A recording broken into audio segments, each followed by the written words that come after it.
Bab 1875. Ternyata itu sisa-sisa mata iblis. Meskipun Chen Ye tidak tahu dari mana mata iblis itu berasal, satu hal yang pasti. Kekuatan tubuh mata iblis jelas berada di atas Raja Suci Abadi. Terlebih lagi, mata iblis mengungkapkan bahwa dia tidak memiliki tubuh fisik dan hanya bisa eksis dalam keadaan ini. Dari Kunlun Su ke benua Lingwu, mata iblis telah banyak membantunya. Jika dia memiliki kesempatan untuk membentuk kembali tubuh mata iblis, dia harus melakukannya. Oke, aku akan membantumu. Chen Ye berkata dengan serius. Segera, suara mata iblis datang dari lautan kesadaran, buka pintu ini dulu, lalu dengarkan aku.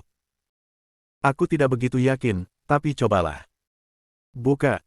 Chen Ye mengeluarkan suara rendah, kekuatannya meledak, dan pintu logam berat membuat suara berderit besar dan perlahan terbuka ke belakang. Chen Xin menatap punggung Chen Ye, dan matanya sedikit berkedip. Akhirnya, di bawah tatapan semua orang yang tidak dapat dipercaya, pintu emas yang berat itu didorong terbuka oleh Chen Ye.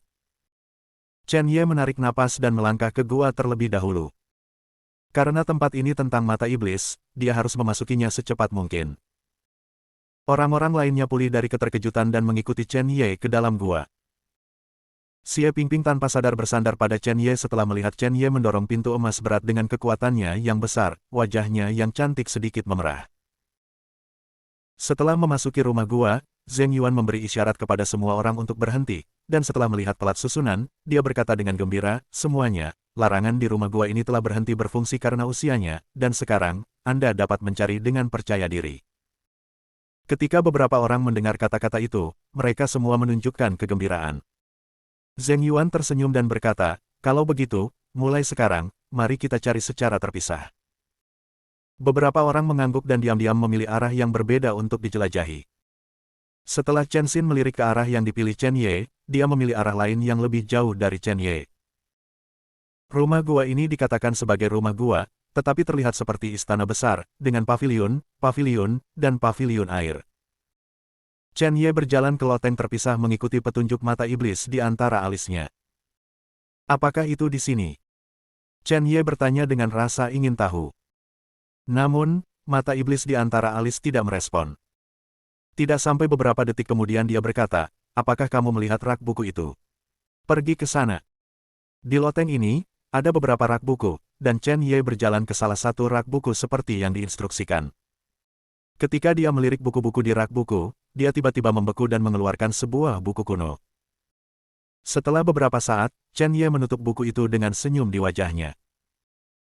Buku ini sebenarnya adalah log yang ditulis di sini dan di sini, tidak hanya mencatat kehidupan orang kuat bernama Anak Ajaib, tetapi juga menjelaskan secara rinci struktur gua ini dan hal-hal yang tertinggal. Putra iblis ini adalah makhluk tertinggi dari ras iblis. Setelah memasuki alam rahasia ini secara tidak sengaja, dia juga mengumpulkan banyak benda dan harta aneh. Di akhir log, tertulis bahwa dia akan menembus lapisan ke-9 gerbang Siling Realm, dan dia meninggalkan log ini sebelum mengambil sebagian besar hal yang berguna dan mencari terobosan.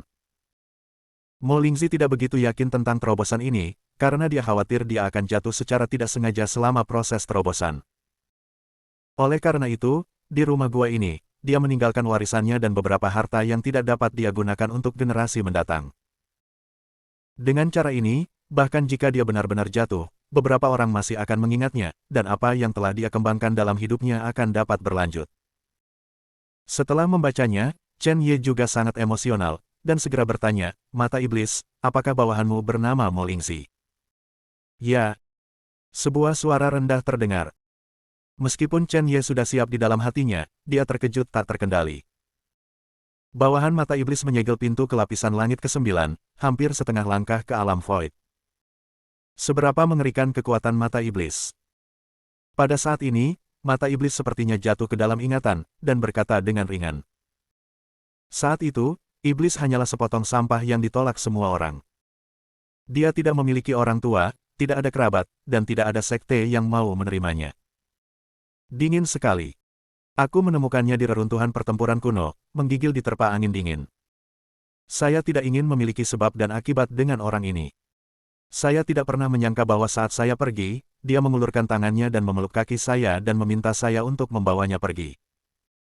Aku tidak akan pernah melupakan sorot matanya hari itu. Itulah sorot mata orang rendahan yang berjuang keras yang ingin menjadi lebih kuat. Saya bertanya kepadanya, apa itu iblis? Apa kebenaran dunia? Dia memberitahu saya bahwa tidak ada kebenaran di benua Lingwu, dan ada iblis di dalam hati, itulah kebenarannya. Saya membawanya ke sini, saya membawanya ke Jeoyu, saya mengajarinya cara ajaib, dan kemudian saya pergi, saya memiliki hal-hal yang lebih penting untuk dilakukan. Chen Ye berpikir keras. Setelah waktu yang lama, dia bertanya, mengapa tidak ada informasi tentang Anda di lognya? Bahkan nama Anda. Kali ini, mata iblis menjawab dengan sangat sederhana, saya tidak toleran terhadap surga, saya tidak dapat meninggalkan informasi apapun di dunia ini. Kalau tidak, iblis akan mati.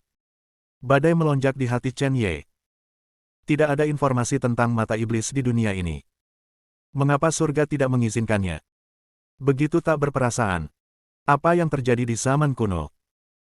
Nak, jangan pikirkan itu, buru-buru ke tempat warisan yang ditinggalkan iblis sesegera mungkin. Chen Ye tiba-tiba, menurut catatan di log ini, bergerak sangat cepat ke warisan yang ditinggalkan oleh iblis dan lokasi harta karun itu. Segera, dia tiba di tempat putra iblis meninggalkan warisannya. Namun, selama penerbangan, dia tiba-tiba mengubah ekspresinya dan berhenti melarikan diri. Tepat saat Chen Ye berhenti, tidak jauh dari sana, suara keras tiba-tiba meletus. Seseorang benar-benar bertarung di sana. Chen Ye sedikit mengernyit, dan setelah merenung sejenak, dia bergegas pergi ke arah itu. Kedua belah pihak yang bertarung sebenarnya adalah Zheng Yuan dan Chen Xin. Pada saat ini, Zheng Yuan berlumuran darah, dan sepertinya dia terluka parah, sementara Chen Xin, yang menghadapnya, masih tetap tersenyum sederhana dan jujur di wajahnya, dan tidak ada bekas pertempuran di tubuhnya. Sama sekali. Guntur emas melintas, dan sosok Chen Ye muncul. Zheng Yuan melihat kedatangan Chen Ye dengan sedikit kegembiraan di wajahnya. Adapun Chen Xin, matanya sedikit berkedip, dan dia berkata kepada Chen Ye, aku tidak menyangka kamu akan datang begitu cepat. Chen Ye mengabaikan Chen Xin, menoleh ke Zheng Yuan dan bertanya, Saudara Zheng, ada apa? Zheng Yuan berkata, Saudara Ye, hati-hati, Chen Xin ini bukan orang baik, dan dia tiba-tiba menembakku. Selain itu, dia telah menyembunyikan kekuatannya, dan kekuatan aslinya sangat menakutkan. Saya bukan lawan sama sekali.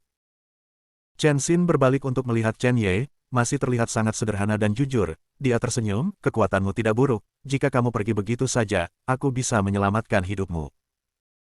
Chen Ye berkata dengan acuh tak acuh, luangkan hidupku. Bisakah kamu membunuhku? Bab 1876. Chen Xin menggelengkan kepalanya dan berkata sambil tersenyum, aku khawatir aku tidak bisa melakukannya sendiri, tapi... Pada saat ini, tiba-tiba ada suara keras di luar gua. Chen Ye melihat ke arah suara, dan cahaya ungu melintas di matanya. Di pintu masuk gua, ada beberapa lampu yang melarikan diri pada saat yang sama. Ketika Chen Xin mendengar suara itu, dia tiba-tiba tertawa terbahak-bahak dan berkata kepada Chen Ye, aku menyuruhmu pergi sekarang, tetapi jika kamu tidak pergi, sekarang, jika kamu ingin pergi, itu tidak mudah. Chen Ye menatap Chen Xin dengan dingin, mengangkat tangannya dan menebas dengan pedang.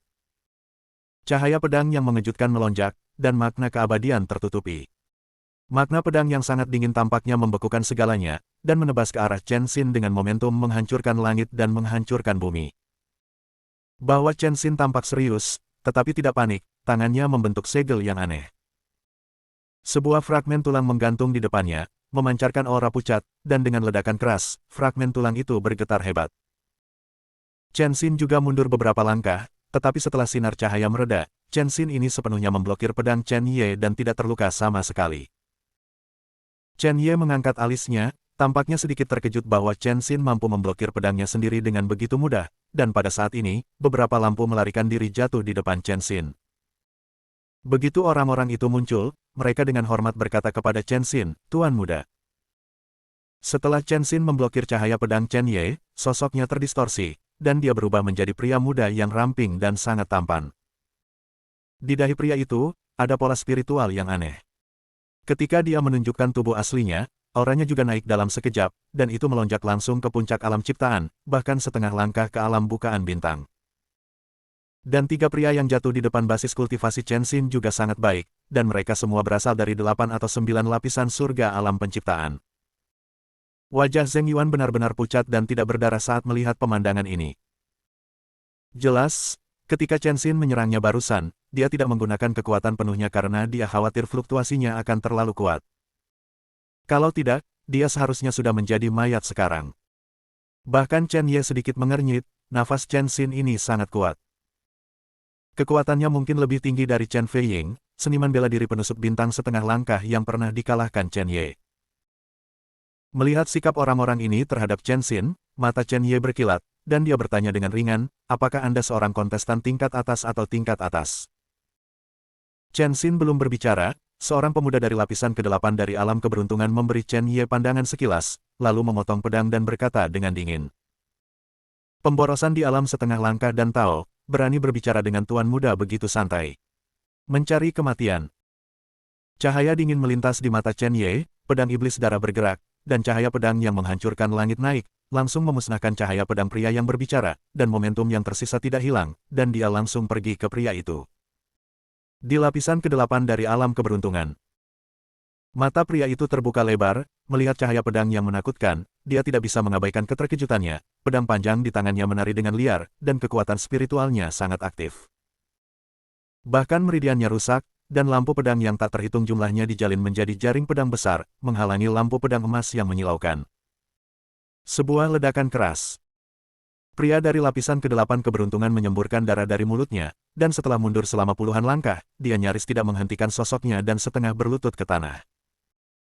Melihat adegan ini, Chen Xin tidak tampak terkejut dan tersenyum tanpa mengucapkan sepatah kata pun. Dan wajah pria yang terluka itu sangat jelek. Dua pria lainnya tertawa dan berkata dengan mengejek, Huang Ling, ini kekuatanmu.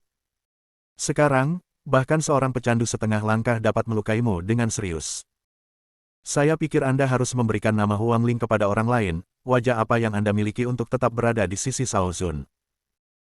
Huang Ling mendengar kata-kata itu, wajahnya menjadi semakin jelek, tetapi dia tidak mengatakan sepatah kata pun. Wajah Chen Ye sedikit serius, orang-orang ini tidak sederhana. Apakah itu jenius dari kekuatan teratas? Tetapi ketika Zheng Yuan melihat ini, dia menggertakkan giginya, langsung mengepalkan tangannya, dan mulai memutuskan koneksi dengan Zhu Lingfu. Chen Xin juga tidak mempedulikannya, hanya bertanya pada pria di depannya, di mana Tianling? Pria itu menjawab dengan hormat, Tianling tampaknya telah mengalami beberapa masalah dan tidak bisa datang untuk saat ini. Chen Xin mengangguk, berbalik dan berjalan menuju tempat di mana putra roh iblis meninggalkan warisannya, dan berkata dengan ringan, meskipun orang ini hanya memiliki setengah langkah di ranah Dao, tetapi kekuatannya membuatku merasa terancam, kamu bergabung untuk blokir dia. Diling dan Xuan Ling berkata dengan sungguh-sungguh, ayo ambil keputusan. Pada saat ini, Huang Ling juga berdiri dari tanah, mereka bertiga samar-samar membentuk formasi aneh, dan tanah bergetar di bawah kombinasi napas. Xuan Ling memandang Chen Ye dengan jijik dan mencibir. Saya benar-benar tidak tahu apa yang salah dengan Tuan Muda, tetapi Anda mengatakan bahwa limbah Tao gabungan setengah langkah ini tidak kalah kuatnya dengan Tuan Muda. Huang Ling, tolong jangan seret kami. Dihadapkan dengan limbah semacam ini, kami harus benar-benar menghancurkannya menjadi terak. Jika tidak, kualifikasi apa yang kita miliki untuk menjadi pendamping spiritual guru muda?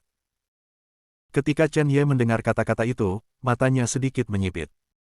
Samar-samar dia ingat bahwa di benua Lingwu, ada sekte dunia tersembunyi yang sangat kuat bernama Tianling Zong, yang merupakan kekuatan kuat kelas 1 yang tidak lebih lemah dari Xuan Yue Zong. Setiap murid di sekte di benua Lingwu bisa disebut jenius.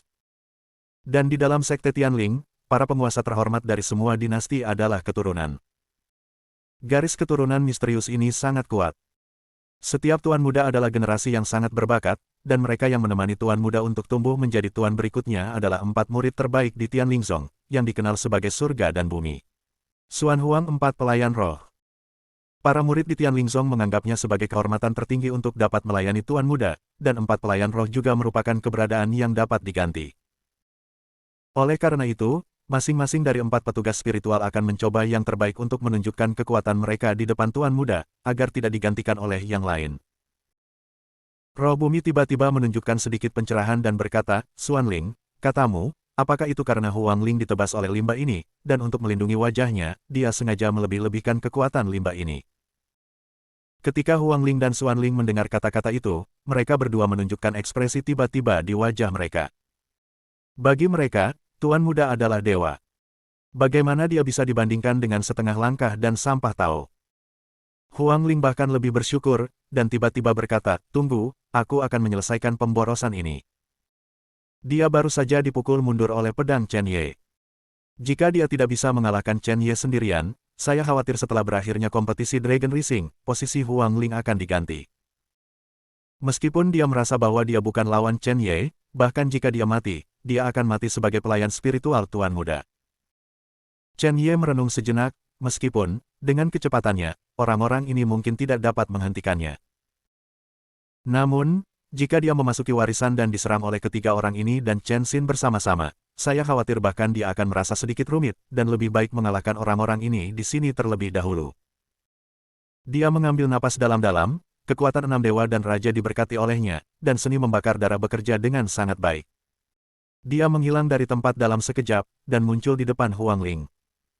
Unicorn dan harimau hantu melintas di belakangnya, dan pedang pamungkas terbang keluar dengan liar.